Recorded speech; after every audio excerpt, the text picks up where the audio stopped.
Hey friends, welcome back to Heretical Hippies, where Anna and Carrie Jo wander back into the wreckage of their deconstruction to see if they can offer hope to anyone else who might be climbing out of the dust and ashes of their faith. Buckle up, it's about to get real.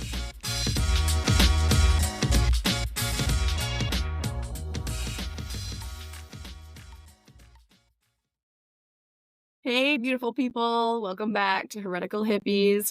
Today, myself, Carrie Jo, and Anna, say hi. Hey guys. We are here with our friend Jason, and we're going to hear all about his story today and be listening later in the podcast for some weird random connection that all three of us have. Yeah, it's pretty exciting.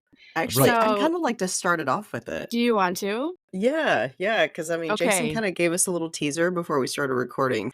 Some of you may remember or may not, but Carrie Jo and I both went through fitness instructor training through an organization called Revelation Wellness, and it is a Christian-based fitness curriculum that people from all over the world have been a part of. It's a pretty big organization at this point too. Yeah, it's grown a lot.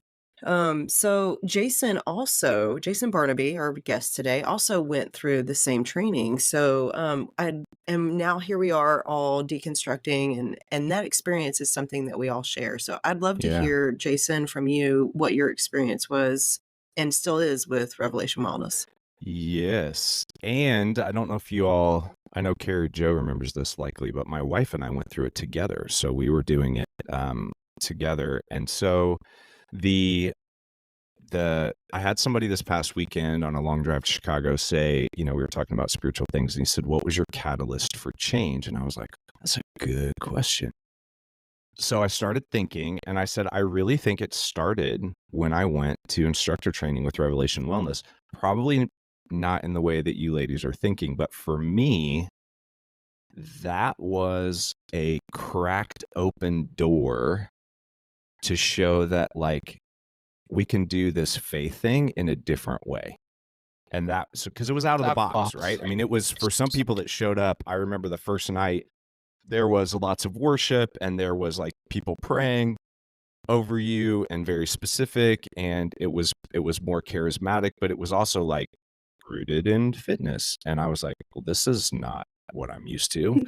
Yeah. And there were a couple of times, Mary Jo, I don't know if you remember this, and it's funny because I was just cleaning out my bedside table the other day for the first time in, good Lord, probably a decade. And I found, do you remember the balloon exercise when we popped the balloon and there was a note inside for you? Gosh. So I don't know if you remember. I don't know if I did that because I was actually there with Holy Yoga at the same time you were there for Rev Well. So some activities we had together and some we didn't.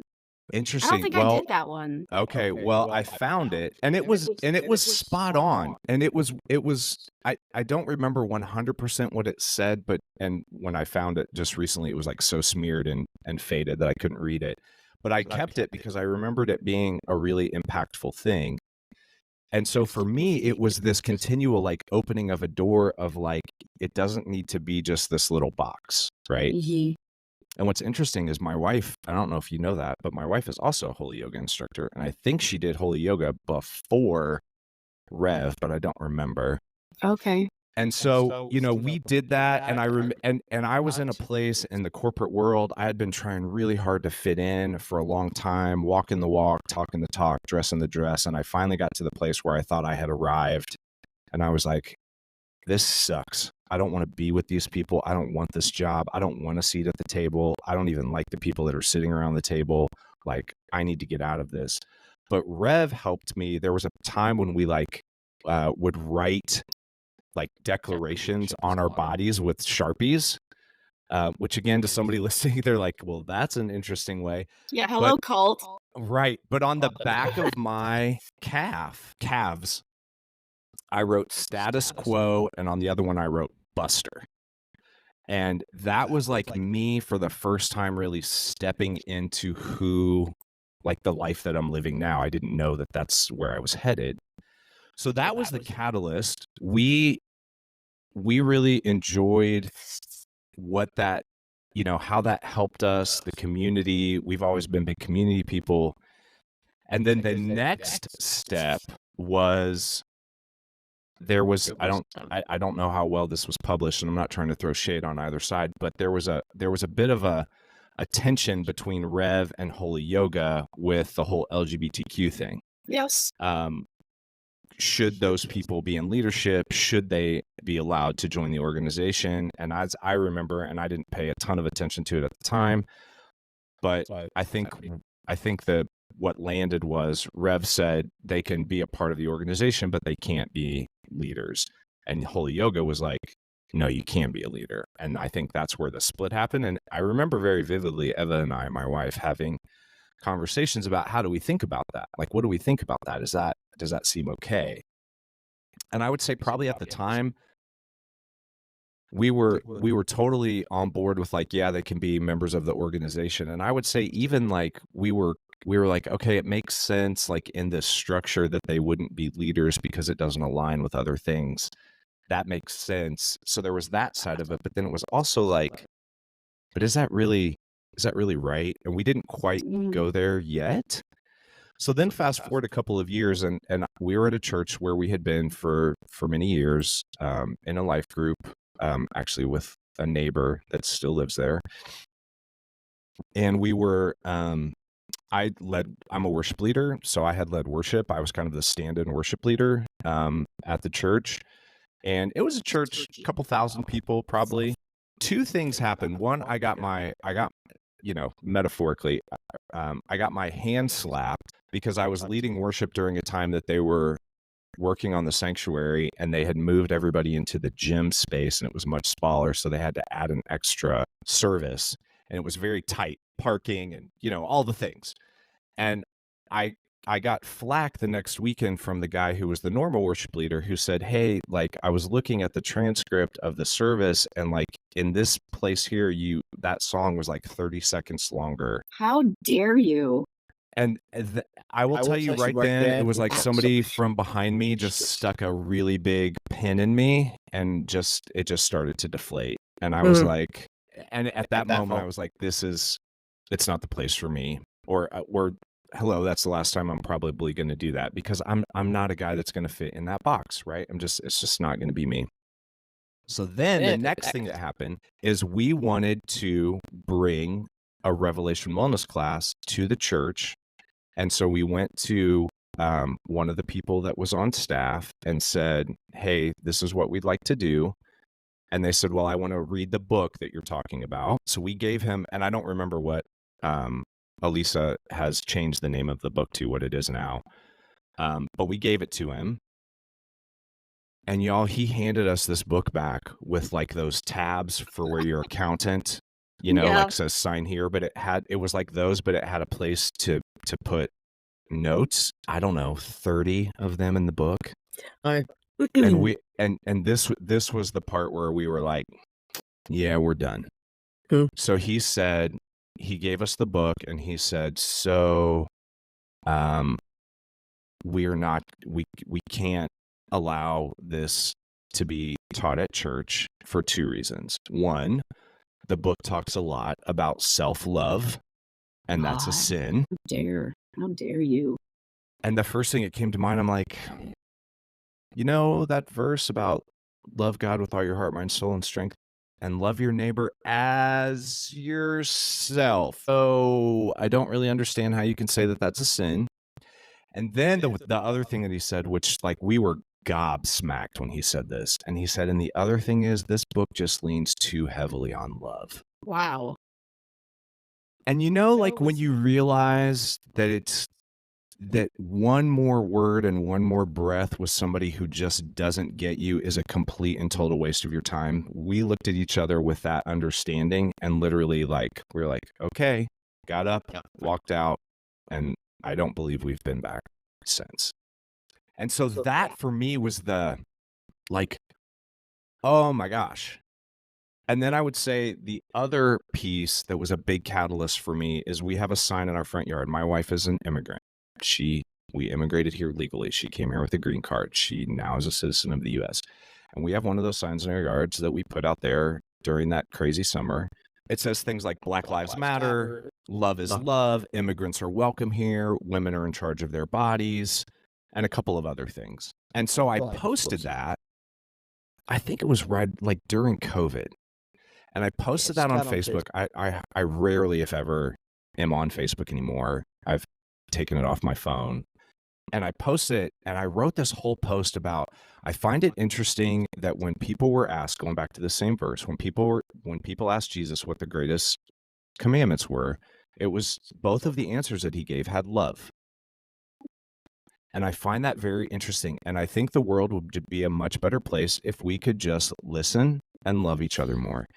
And y'all, this guy jumped in the comments and made it, literally his first comment was, well, who's going to be the voice of the unborn? I was like, well, there they are. They're the true colors. And I think we're done. And that's pretty much when we were done. Yeah. So Redville really was a catalyst for change in a positive way for you.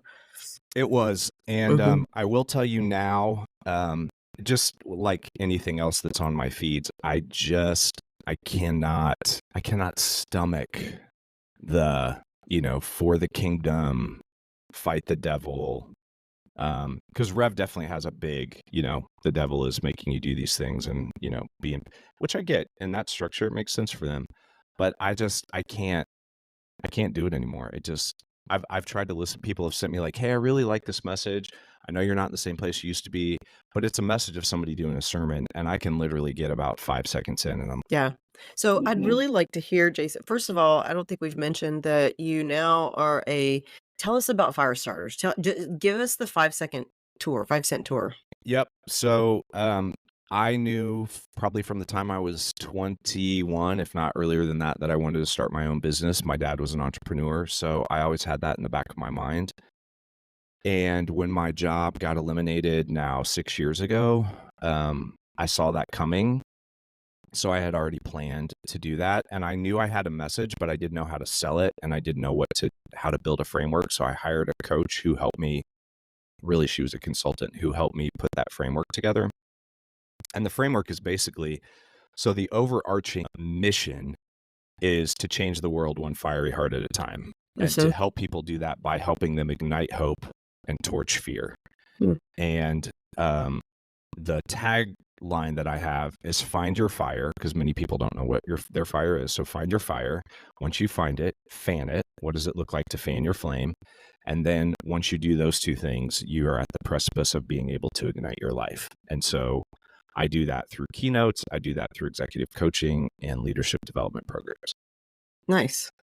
That's great. So that's, I feel like I'm going all over the place, but I kind of feel like I really want to know so much about you, so many different things about you in the short amount of time we get with you. So if you don't mind telling me, take a step back even further and tell us about your upbringing in the church and what was your religious background. Yeah, briefly. Yep. So we were the C&E Christians growing up, Christmas and Easter, right?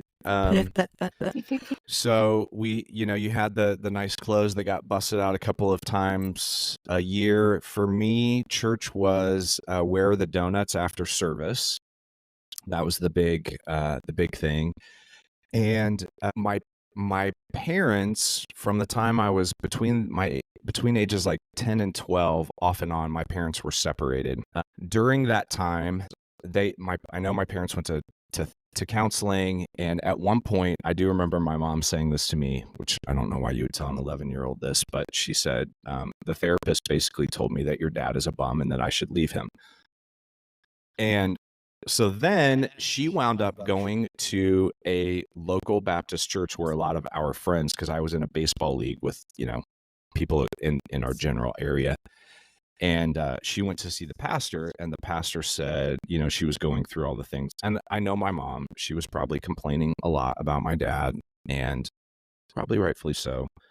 And he said, do you love your husband? And she said, yes. And he said, did you promise to love him till you die? And she said, yes. And he said, well, my advice then is that you get to praying. And so interesting, I don't know the timeline, but it wasn't that far after that My grandfather, my dad's dad, passed away unexpectedly. First time I'd ever seen my dad cry. And I've talked to my dad about this since. I think that was a wake-up call for him to realize that he's not in charge of his life. Like, things happen outside of our control. And I remember that soon after that, we started going to church, to this Baptist church where you dressed up. So and let me tell you, when our family does things, we do things all the way. So we were Sunday evenings, Wednesdays, and any other time that the church needed you, we were there. And so I remember being pissed at 13. Like, are you kidding me? I got to get up on Sunday. Like, I can't sleep in anymore. This sucks. I don't want to do this. And at the same time, I got, because we go all in, I was very involved in youth group. I went to summer camp. I made if anybody around the fire thinks that they want Jesus as their savior. So I was like, yes, I want that. I preached on a Sunday, like on Youth Sunday. And one of the elders of the church came up afterwards, and he goes, and I do believe this, in a different way maybe than he meant it. But he said, young man, you have a gift to be in front of people. Well, interesting that I speak now, right, for a living. And I do. I think there is, like, even in what I'm doing, it's not a Christian thing. I'm not even sure I would call it a faith-based thing in any way, but I do preach. Like, I get pretty fired up about the things that I believe. And so we went to church like that for years, up until I went to college. So when I came home from college, we would go. I remember, like, going back to that church on Christmas Eve. We were expected to go to church when we were home. And then my senior year of college, my parents left that church and moved to an evangelical Christian church. It was Horizon Christian Fellowship, which came out of the Calvary Chapel movement in California. And my parents sold the house that I lived in from the time I was in kindergarten until I was in college, and moved to this church property that had 88 acres. It was an old church camp.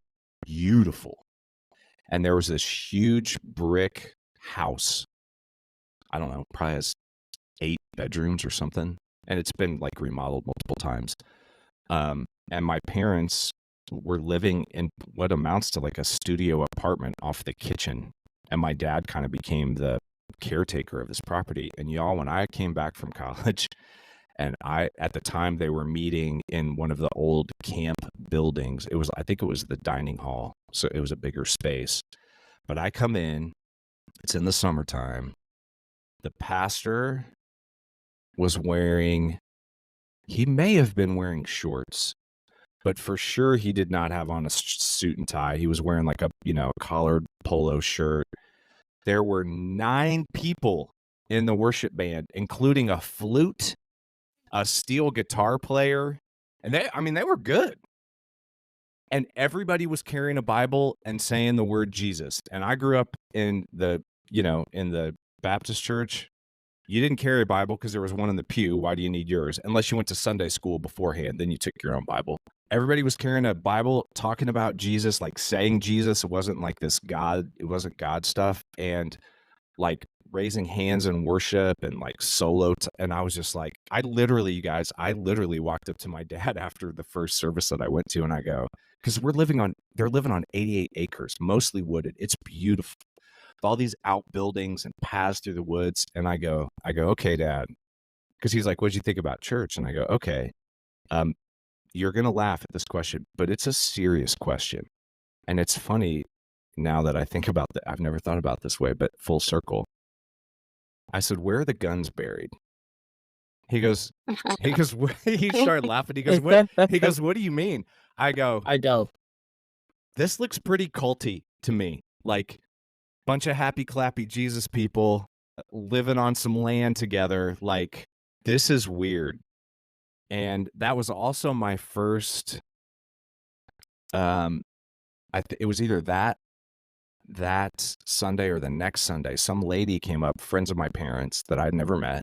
She came up and she had this little piece of paper, and it was all folded up, and she handed it to me. She goes, I just want you to know. She said, I know you don't know me. My name's whatever. And she said, the Lord put this on my heart to give to you. And I'm like, who did what again? How does that how does that work? Did he knock on the door? Did you get a phone call? Like, I've never heard anybody say that before. And so she gave me, I'll never forget, because I opened it up, and now that I know it, I'm like, well, of course it was one of those verses, but it was the Wait, let me Proverbs. guess. Okay, go ahead. What were you going to say? I was going to say, is it, I know the plans I have for you? Similarly, Okay, let's hear it. I used to know the address, but trust in the Lord with all your heart and lean not on your own understanding. Right. So, I think it's Proverbs 3, 5, and 6. I think that you were right. And so the other thing that you have to know is I came back there, and it was like a short stop for me because I was on my way to be a ski bum in Colorado. Those were my lifelong ambitions after I finished college. And so I was there for a couple of months, living in the house with them, which was. Wait, can I ask you a question about this house? Yeah. What were they sharing it with other parishioners, or is it just them and they're taking care of the rest of it? No. Okay. Parishioners is probably too strong a word, because like I would wake up and go downstairs and there would be like 12 people cashed out on the floor, on the couches, and it was like a traveling, like, people that were doing, like, sometimes it was people that were doing tent evangelism, sometimes it was people that like had a traveling ministry and they were stopping for that, or like they used to have, because at that time the whole Horizon Calvary thing was there was still a lot of like hippy dippy holdover from the what they did in California. So was it kind of like a Christian hostel? Kind of, but it wasn't even that. It wasn't even that organized. Like, it was one of those things, like there were rooms, and if somebody came along and they had a need, they're like, well, hey, we've got this place and you can stay there for, and I think it was probably, if you stay there for an extended period of time, it was expected that you would like help cut the grass because they had a lot of acres to cut, or, stack chairs on Sundays or whatever.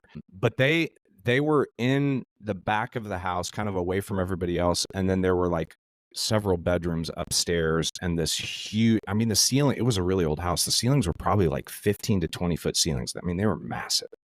Really cool house. But you kind of never knew who was going to be there when you woke up in the morning. Yeah, so, I've been in multiple situations like that where, because we ran around with a lot of old hippies, like Jesus people from the 60s. And we were a part of a lot of organizations. That's a very loose word. A lot of groups that were creating spaces like that.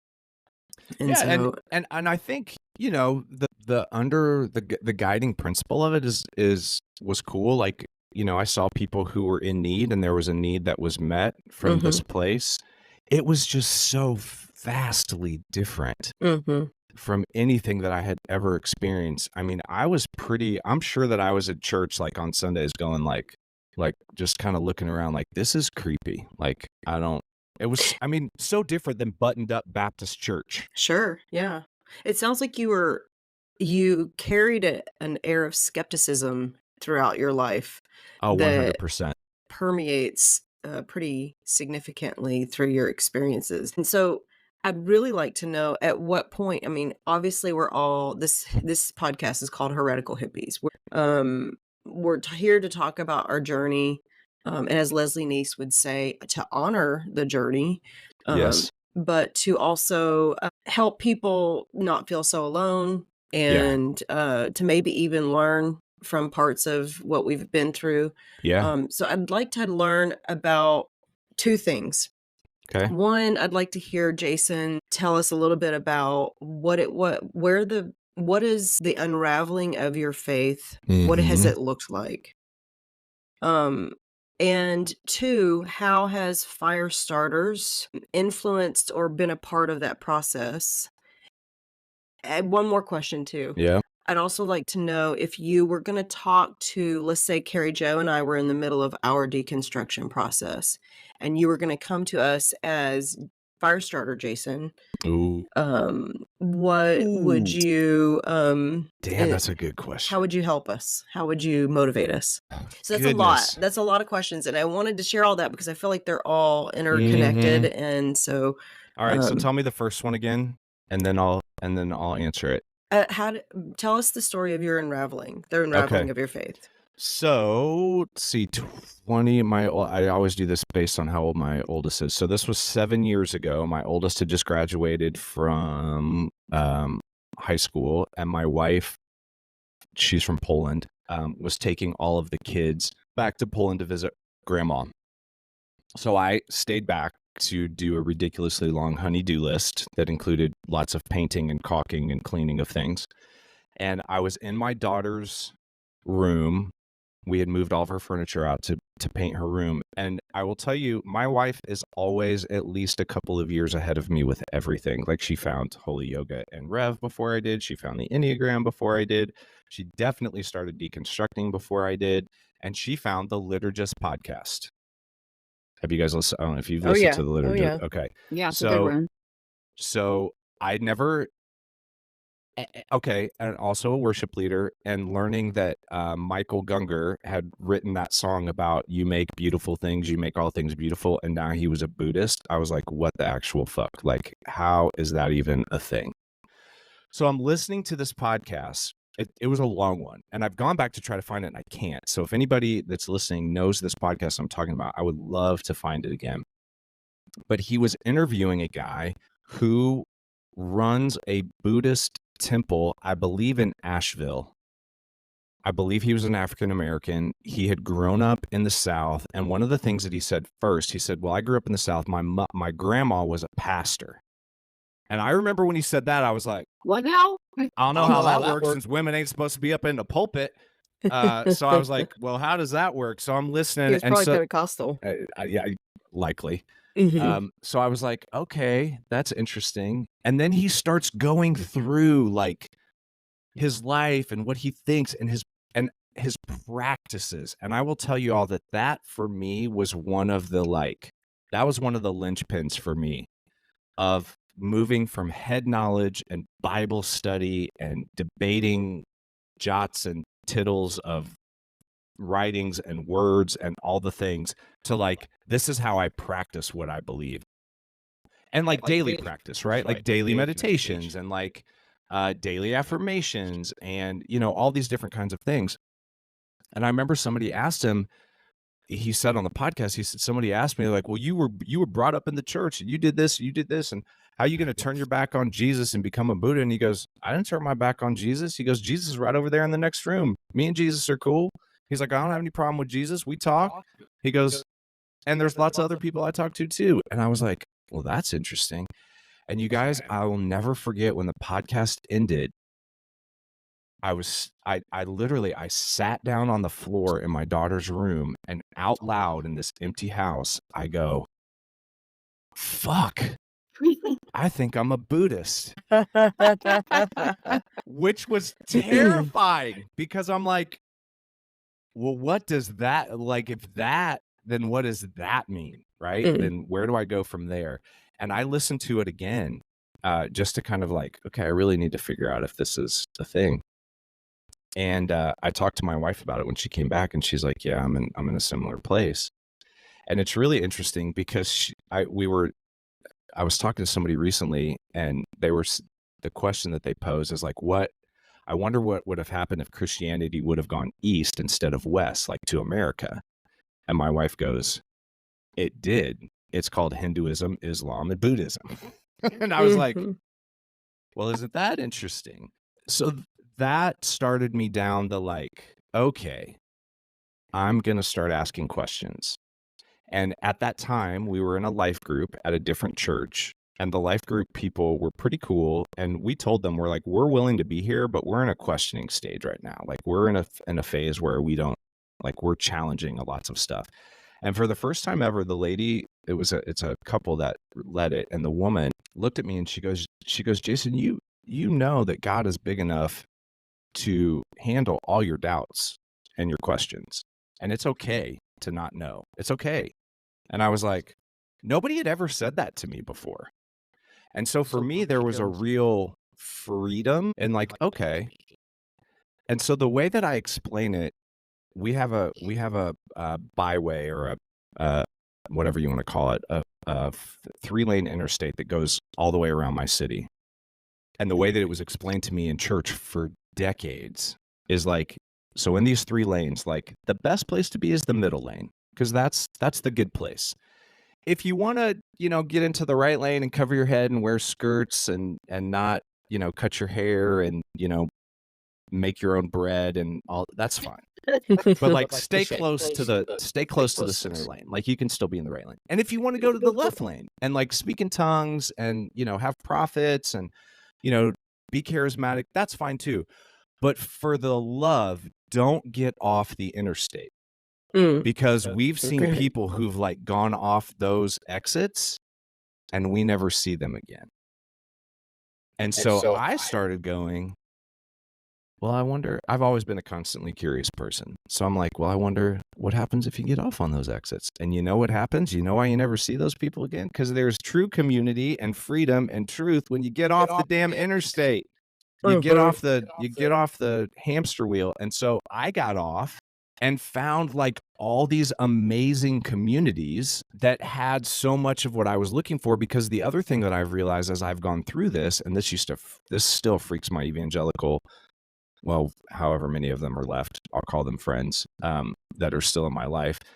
I say that I have now come to the belief and understanding that I am a mystic. But really, no wonder I was a worship leader. I am all about experiencing the divine in a practical way. In nature, I have a very, very vivid recollection being in the backcountry in Colorado with some friends of mine for days. And we wound up at the top of this mountain in a meadow, and there was this thunderstorm blowing in. And I'm literally, it's like the sound of music. Like I'm standing in the middle of this field with my arms out, turning and touching this like grass that's growing around me. And of course it makes sense that I'm a music leader. And of course it makes sense that I want to have those experiences. And of course it makes sense that I lean more charismatic. And so this ties into your next question about fire starters. Can you repeat it? Yeah. How has fire starters influenced your unraveling process? Or been involved with? Yeah. So I will say I wrote a book when I started my business. It's called Igniting the Fire Starter Within. When I wrote it, I thought I was done. And then I hired a friend of mine to be my editor. And she read it. And she goes, I love your book. I love the framework. I love the people that you have interviewed. I love all the things. She said, there's just one problem. And I said, what's that? And she said, there's not enough of your voice and your experience in your book. And do you know why? Because I had been brought up in the church where pride comes before a fall. And when you couple that with the Midwest aw shucks bullshit mentality of don't get too big for your britches. Nobody ever told me what happens when you get too big for your britches. You were just warned never to have that happen. And like, don't get haughty, don't get puffy, don't get a big chest, be humble. What fire starters has given me the courage to do is to step into who and what I was truly created to be. Because I do still believe that I don't think it's just cosmic soup. I mean, I think there is some intelligent design in who we are and what we do, some way, somehow. Not the way that I believed it growing up. But being able to step into that with what I call humble confidence. Because you've been around people who are arrogant and, or swaggery and stick their chest out and they don't give a damn what anybody else says because they think they're right 100% of the time. Versus somebody like me who walks into a place. I've had 15,000 hours in front of audiences in my life. Damn. I'm good at what I do. If you hire me to do a keynote, people will leave fired up. They will leave with actionable inspiration, things that they can do right then. And for me to be able to tell you all that just now without qualifying it first, during, or after has taken a long time. And a lot of that was the shame and the guilt of like, for those existing. Aren't your, the shame and guilt just for existing. Yeah, well, yeah. And then also for, those aren't your gifts. So, turn it back to the Lord, brother. Yeah, you better not, think that because you ain't nothing special, right? You're just, those, and I think that's bullshit. And there's a quote that I love by a lady named Marianne Williamson, and part of the quote says that, and I'm paraphrasing, you're playing small doesn't help the world. Mhm. And really, for me, that's the essence of fire starters. Like, what are you ridiculously good at? And I was telling somebody this past week. I'm going to take just a quick detour. There was the guy who ghost wrote Will Smith's book with him, who was on a podcast, and he said he's interviewing Will, and Will's got like 20 people around him, cook, trainer, security, all these people. And he said he's looking around and he looks at Will and he goes, Will, when was the last time you cooked a meal for yourself? And Will's like, 15, 20 years ago? I don't know. And he kind of smiled. And then the guy looked at him and he goes, doesn't it bother you that you have all these people around you doing all these things for you? And I love what he said. He looked at him and he goes, I think the guy's name was Mark. He goes, Mark, I am ridiculously, unbelievably good at one thing. And any time that I'm spending not doing that one thing is the time that I am not doing what I was made and put on this earth to do.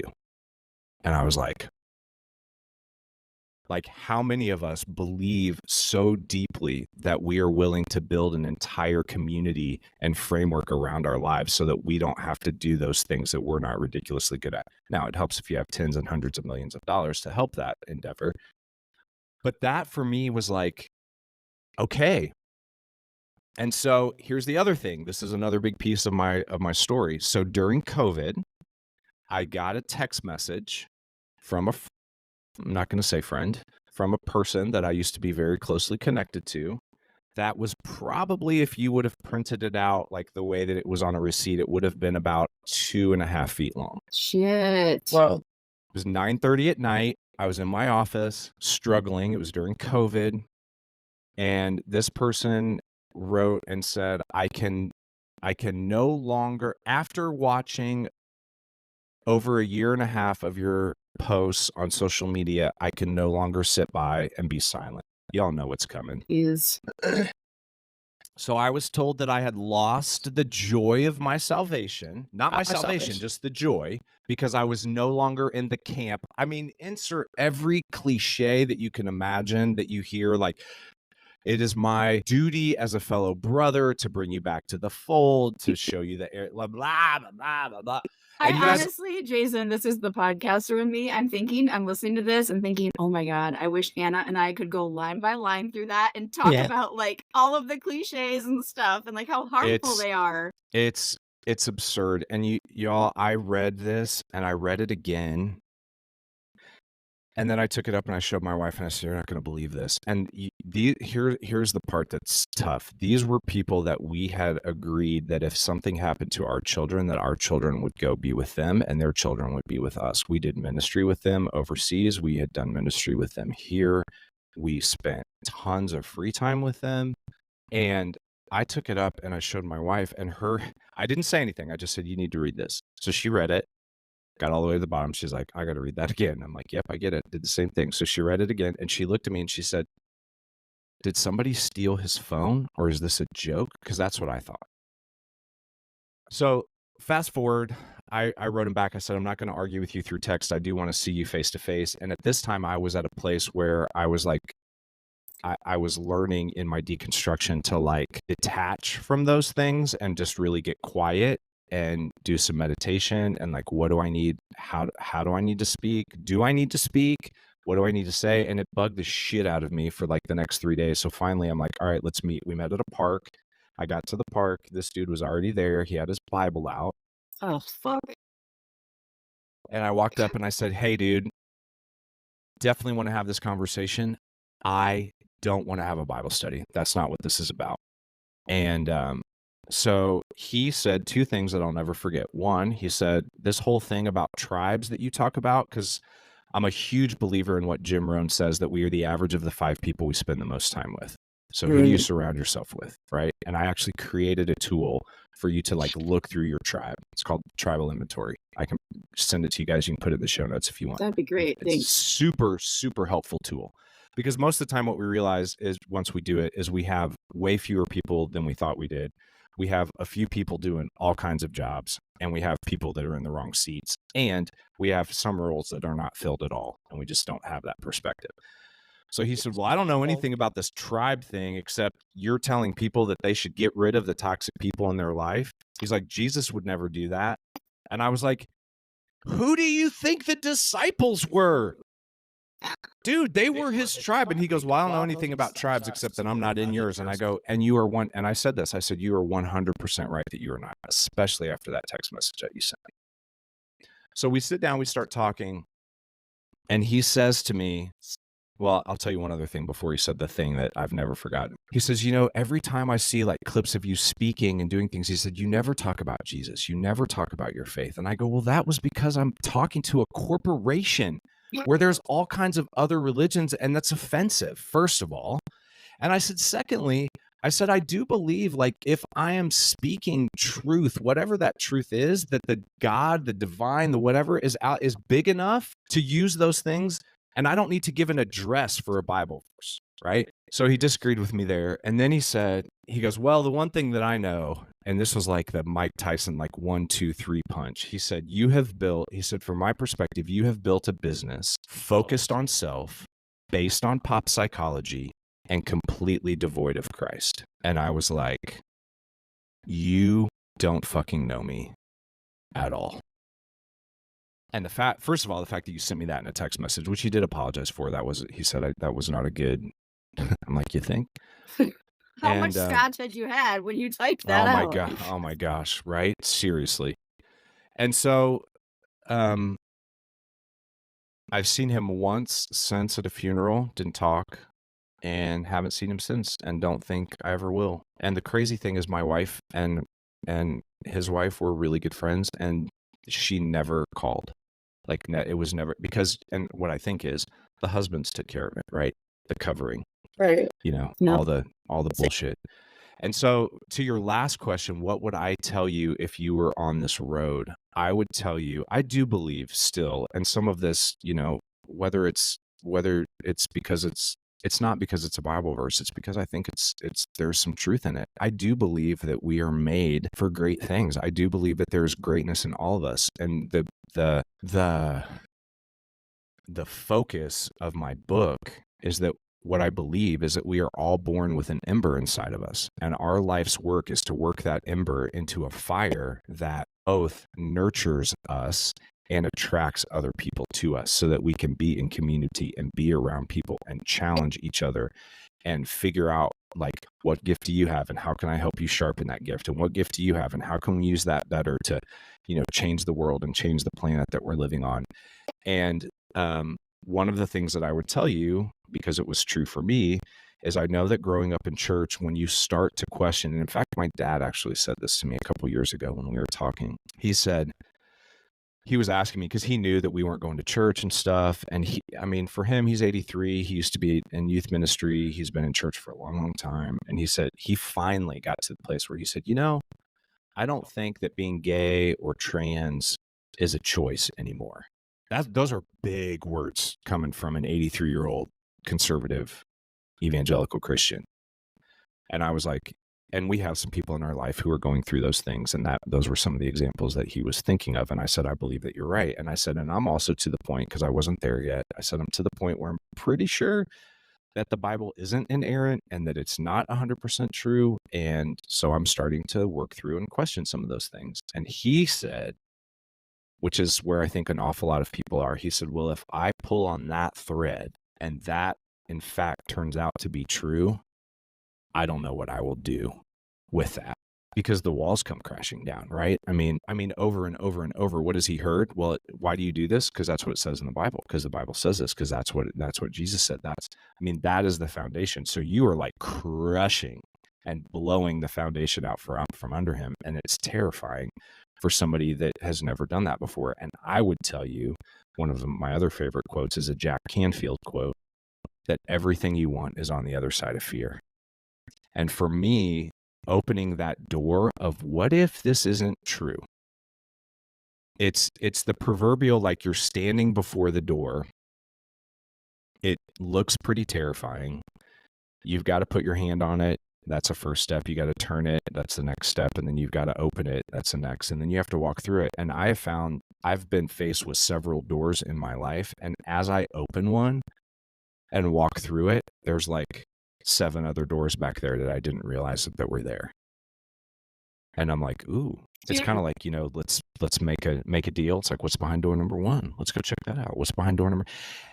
And for years, I was terrified of that because I was told yoga is from the devil, Buddhism is from the devil, meditation is from the devil, and anytime you do those things, you are opening yourself up to the demons that can inhabit you and make you do all these terrible things. And so I didn't for the longest time. And I will tell you guys, I looked at Eva probably a year and a half, because again, she's further down the road than I am with all of this. And I looked at her one night. We had been talking about church stuff, and we had seen some things online from people that we know that it's like, how the fuck can you say that if you really truly say that you love people?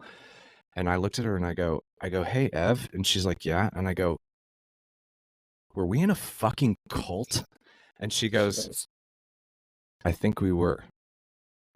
And I will tell you that I'm still, even as I'm sitting here talking to you, like, that's still, I still get like a stiff spine, because I'm like, is that really, am I really saying those words? And I mean, when you look up the definition for what that is, because we were taught that everything else is a cult, right? We had the answer. You just gotta get on the interstate over here with us, kids, and that's, this is where it's at. And the other thing that I would tell you is your questions, your doubts, your fears are there for a reason. And there's a phrase that I've been using a lot recently. I don't know who originally said it, but what you resist persists. And I think you need to turn towards the things that are scary. Number 1, why are you scared? And number 2, what happens when you start asking and seeking out community, like I found with you ladies and other people that are like, yep, we did the same thing. And because I think one of the biggest fears that I had is that we would leave that community and we would be on our own. Well, that's what we're told, right? Oh, 100%. It's like all the boogeyman warnings. I listen to all the things you're saying, and that's why I feel like I can finish your sentences half the time, because I'm sure you of could. This weird rhetoric that is spoken inside church walls and in small groups and Bible studies, is that anything outside of the in-group, meaning, the believers, the body of Christ, is not for you. Like, right. Once you go there, it's almost like too late. You can't turn back, like the whole demon thing. Right. So many activities, experiences, ideologies, belief systems were demonized, like literally. Yes, literally. Literally demonized. And so, of course, we're going to avoid that at all costs. But then it's like, once you tiptoe into that water and you find out that it's safe and the water temperature is even nicer than the Christian water temperature, it's like, okay, they were lying to me this whole and fucking there's no time. snakes in the water, and there's no lions waiting. It's actually beautiful and refreshing, and it's been, and I have actually a lot of parallels with your story. It's really interesting because pulling that thread, like we've used that phrase, Anna and I have. My thread, the thing that got me to pull the thread of inerrancy of the scriptures was the LGBTQ issue. I just couldn't make sense of it. I knew people who were in the queer community. They were amazing people. They genuinely love each other. And I'm just like, I don't know how their marriage is any different than mine. It's not, and it just, nothing was adding up anymore. And so, I yanked that thread real hard, and I'm basically standing in a pile of yarn at this point. I don't know that anything is still knit together, so to speak, if we follow that analogy. But and the other thing for me that, and I think you all have probably talked about this on here, the thing that bothered me when because that LGBTQ thing always seemed to be like that, that group was demonized. We talked about, like, we singled that group out, that's the sin. Why are we not talking about the 400-pound person that can't fit in the pew who eats 3 large pizzas at night, and they're a glutton? Like, that's, if we're going to talk about sin, that's listed. Why are we not talking about people who get together and do nothing but slander everybody else and gossip and talk about them? If we're going to talk about sins that people are calling out, like, if that's what you're going to base this on, that's a sin. And the other thing, like with my friend who confronted me, I'm like, again, like, dude, if you want to battle with scripture, like, I can pull out the sword. Like, I'm still pretty well trained and all that. Like, you do remember the verse that said that the measure that you use to judge others is the same that's going to be used to measure you. Like, are you that confident in the way that you're judging me that you're good under Yeah. that kind of scrutiny? Because Can I see your internet history? yeah, right. Because like, well, and I mean, like, dude, I know you.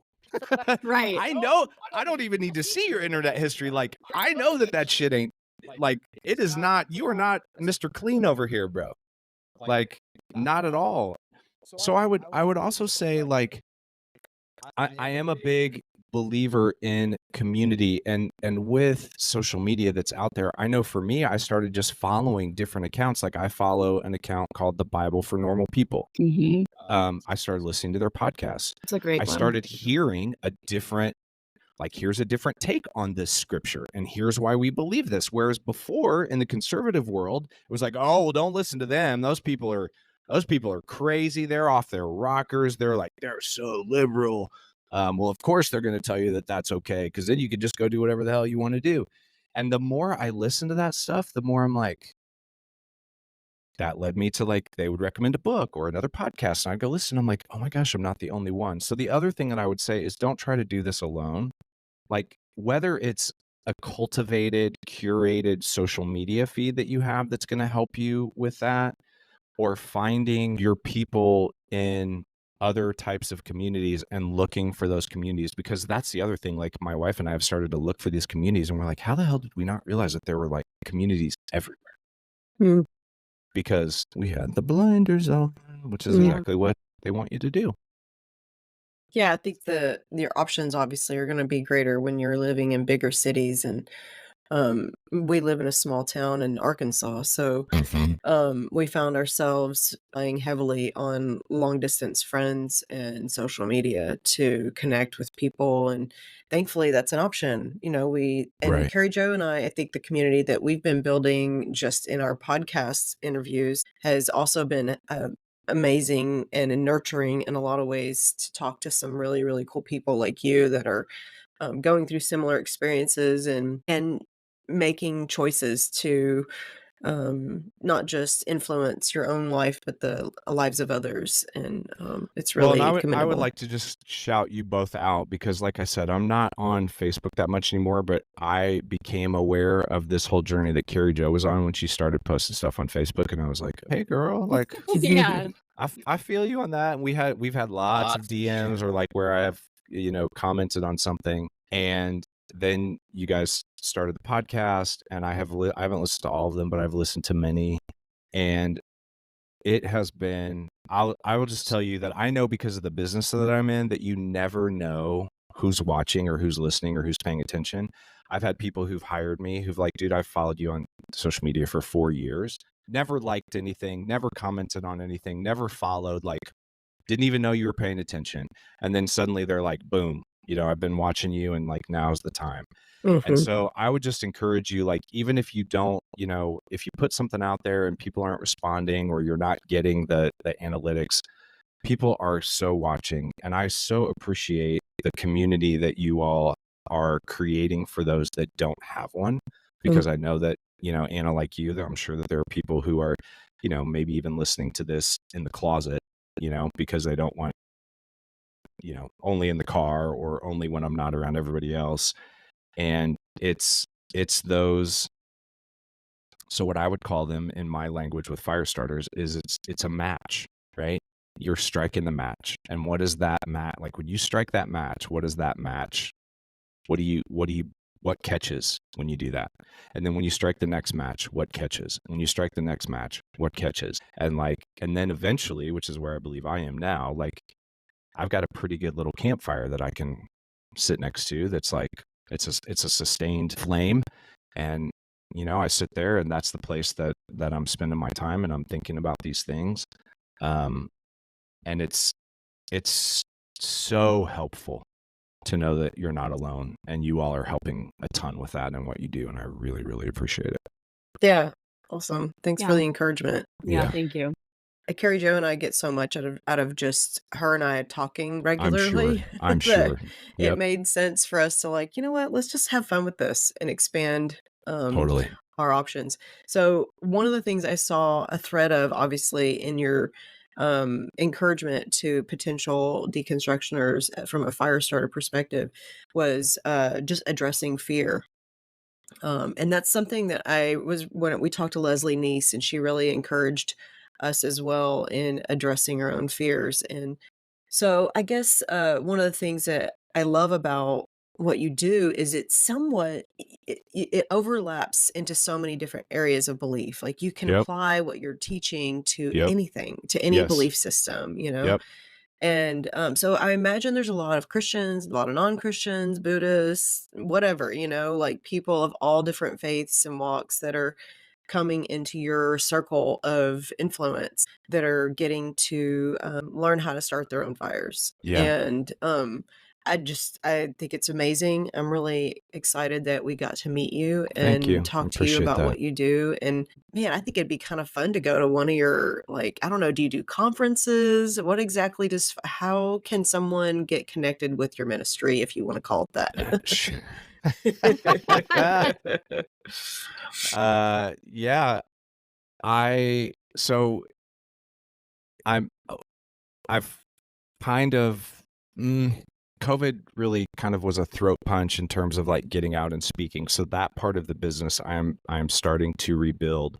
One of the things that's I'm in the rebuilding stage, so I'm doing some other things to pay bills and do those things still in line with what I'm doing, but Mhm. it's more like running sales teams in a fractional way in a part-time way, but I'm still speaking. And the goal next year, so I'll just tell people like stay tuned, because that fear thing that you talk about in my book, I made up a word because I couldn't come up with a word that was like head trash, automatic negative thoughts, imposter syndrome. I wanted one word that like encapsulated all that, and I couldn't find the word. And I'm like, well, fuck it, I've got a master's in education, I'll just make up a word.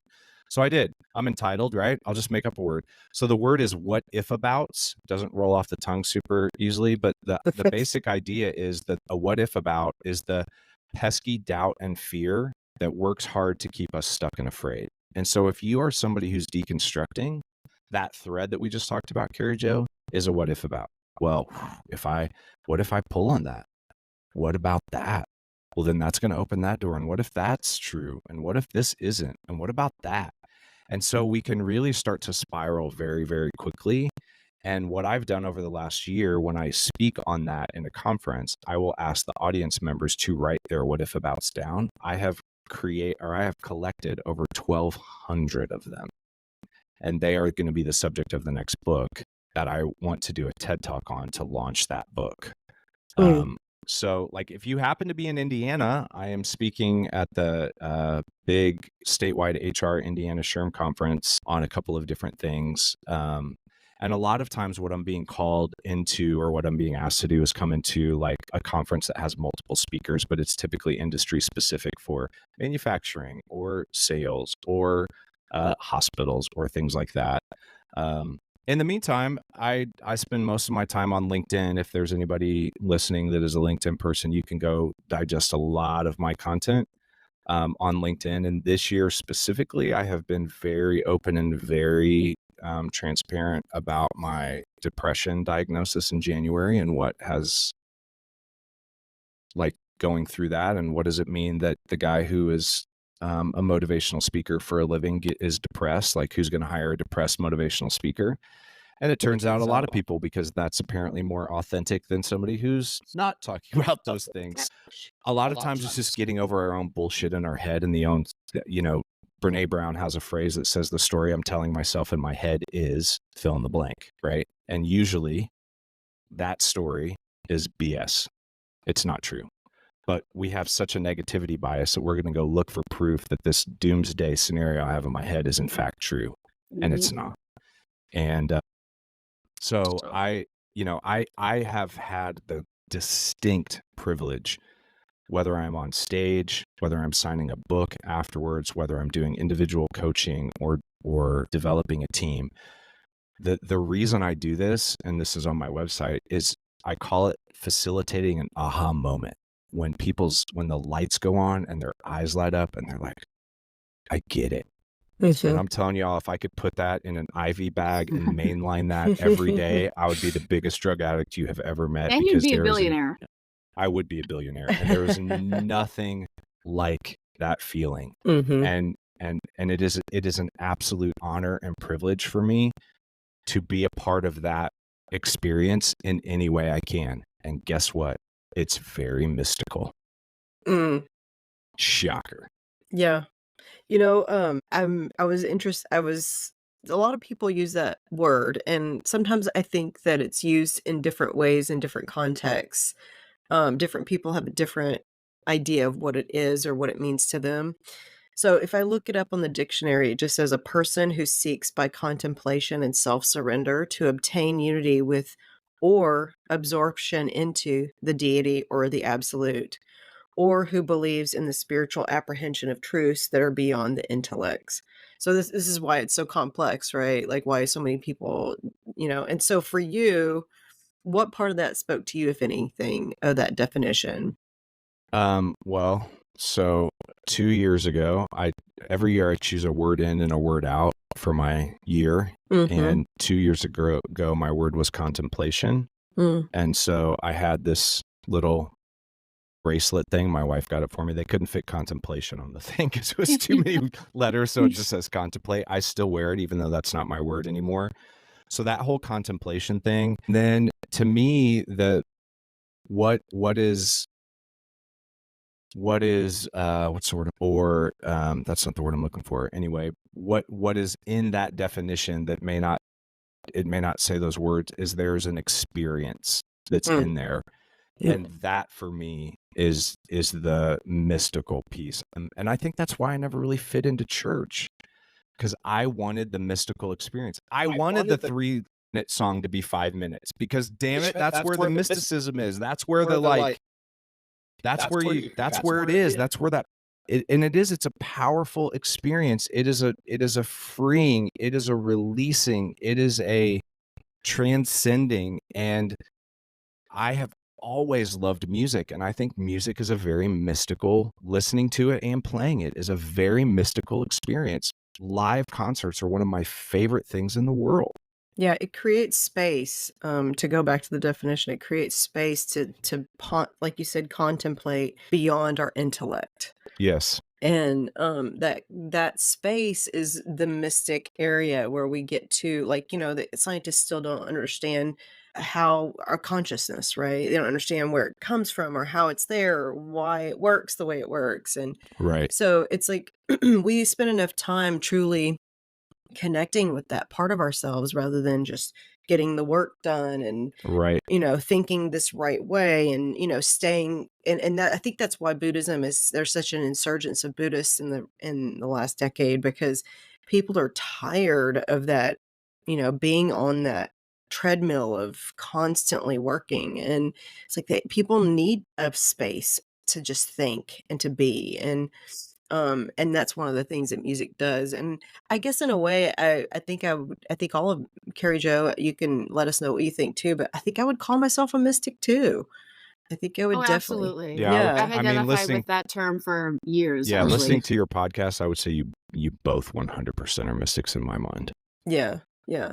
Anything pondering beyond ourselves and what we can understand is a beautiful and I think necessary place to visit regularly as we enter into these areas of the unknown.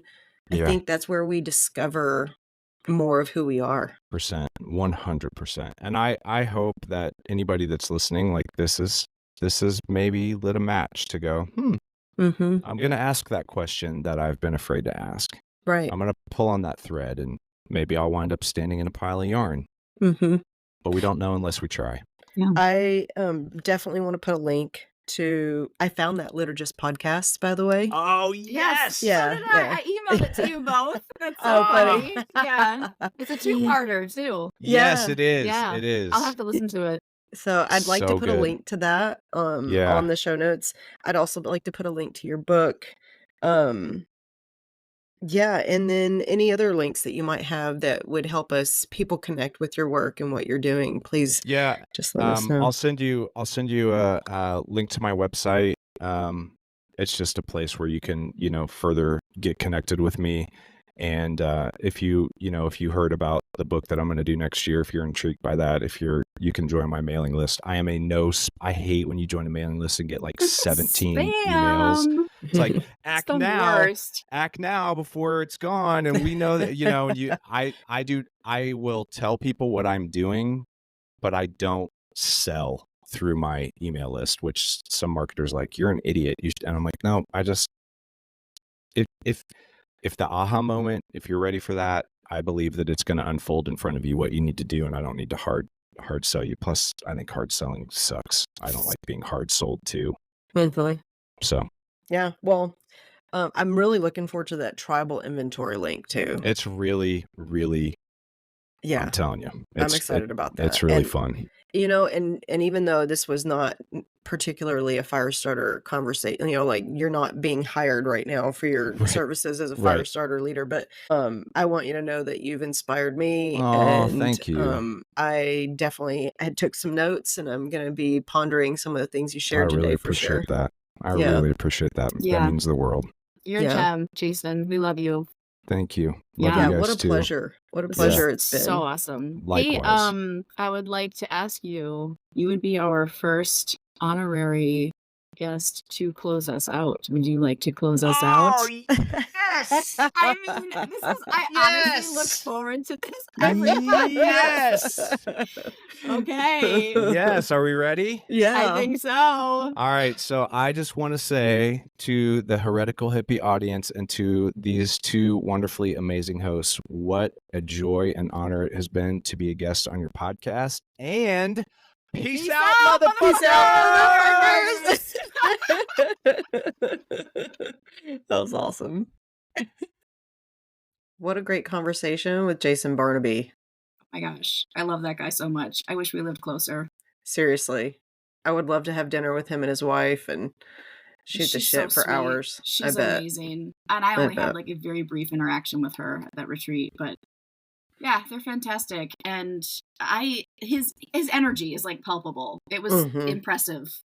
I Yeah. can see why he's talking to corporate leaders and lighting a fire under them. He's so good at that. Right. Yeah. I hope his influence grows and grows, because I think he's somebody that should have a large audience. So Yeah. I'm excited about taking in even getting his book and reading the tribal inventory and just all the content that he puts out. I'm looking forward to being inspired to start a fire in me. So yeah. Was yeah. there one thing that he mentioned that really stood out to you or piqued an interest or? Yeah. Let's see. I wrote down a couple of things. One, he just said everything you want is on the other side of fear, which, in theory, I understand, but I think we all need to be reminded of that from time to time, because I think I'll make choices to go beyond my fear at times, but then I stay behind fear with some things. It's like there's always some area of my life that I think I could tackle a fear. And Sure. I need to be reminded of that. And I think the other thing he said was the thing about not qualifying myself every time I share something about myself. That's a really hard one for me. Well, the fear part being about, just for me at least, just really processing how far I want to go with coming out about my deconstruction with family members and close friends. And then the not qualifying myself, when I think about doing that, like I want to preface and I want to explain. And one of my biggest fears is not being understood. And along with I that, echo that for right? sure. Along with that, being misunderstood. Right. Like, and people making decisions, especially people I deeply care about that I've known a long time or my whole life, and them making assumptions or thinking that they understand where I'm at when they don't. And this is I truly, truly understand that it's impossible to control what other people think. I understand this logic, right? But when it comes to actually letting go of that in this area of my life, I'm still on the cliff's edge. I haven't jumped off yet, and Yeah. I'm still afraid. Yeah. So it's something I'm looking forward to overcoming. And then just talking about his own recognition of being a mystic himself, I think that was, um, I've heard that so much, about, that word thrown around so much in the post-Christian environment, or even the progressive Christian environment. And I think everybody is a mystic if they truly, really evaluated themselves. Everybody genuinely just wants to connect, right? In our Yeah. heart of hearts, we just want to connect. And so we connect in lots of ways, but ultimately we want to connect with something that's beyond us. It's the Right. driving force for religions even being developed in the first place, right? Yeah. So, yeah, just acknowledging that is I just recognizing it. That's a huge part of who Mhm. I am. I am a mystic. Yeah. I don't like labels very much, and it's hard for me even sometimes to say that I'm not a Christian because I feel like I still connect with parts of Christianity that are universal or seem to be. Um, but yeah, those are some of the thoughts that went through my mind as I was listening. And then he said, "What you resist persists." And asking yourself, why are you scared? Which is kind of what I just went into. Those are some of the thoughts that went through my head as he was talking. What about you? Yeah. It's interesting. I had completely different things that resonated. The one thing mainly that is still kind of rattling in between my ears was watching him in real time process the concept or maybe suggestion that he was in a cult.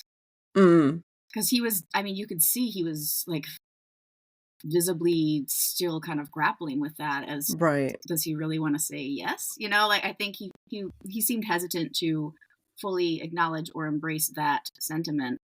And I can I relate to that. resonate with that Yeah. because that was my experience as well. I remember seeing some post, who knows on which Instagram account I follow. It could have been a progressive Christian, it could have been an atheist, former evangelical, I'm not sure, but they were basically suggesting that evangelical Christianity, like the very conservative kind of camp that I was in for so long, was a cult. And this was not too long ago. I would say maybe 6 months ago when I heard that and or read that and I thought, "Oh, was I in a cult?"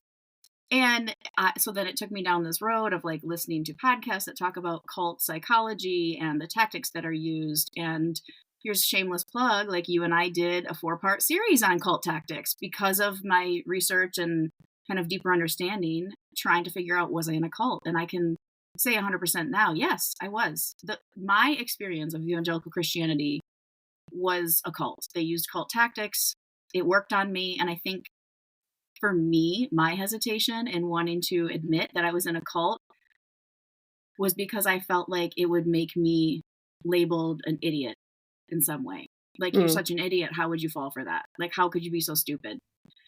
But that's the thing about cult tactics is it works on everybody. Like if mhm. you're not aware of how they use them and the mechanism, you are vulnerable to it. And that's partly why we did that podcast series so that people can kind of cult proof themselves, whether it's a mid-level marketing scheme or whether it's a religious organization, anything like cult tactics are being used on you.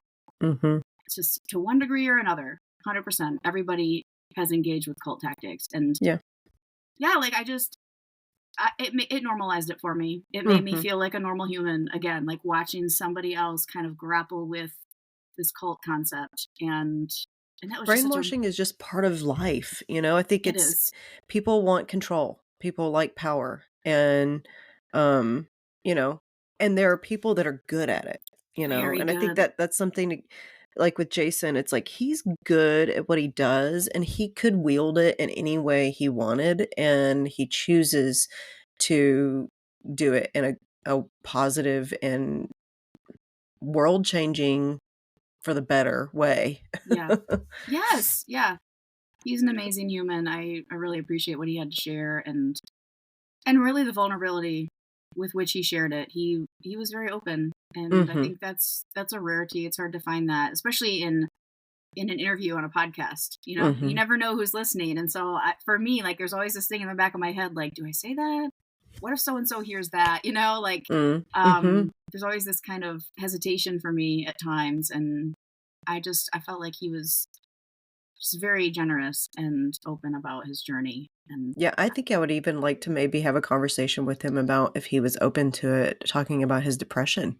I would love that. That Yeah. is a big, I didn't know that about his journey, and the fact that he is so open about it in the midst of being a motivational speaker, like, Right. man, that takes guts, you know? Sure does. But he's a guy full of guts, you can tell. Sure. Absolutely. Yeah. So, Well, that was fun. awesome. Yeah. Love you, Jason Barnaby, and thank you for Yes. talking with us. And we're going to start doing more of these wrap-ups, too, after interviews. Carrie Jo and I realize we really want to talk and kind of share our thoughts that we usually share after the recording with you guys. So thanks for joining us today. And Yeah, we love you all. yeah. See you Peace next out, time. motherfuckers. Peace out, motherfuckers. Well, friends, that wraps up this heretical episode. Thanks for listening, and be sure to rate and review our podcast and share with anyone who would be encouraged. See you next time.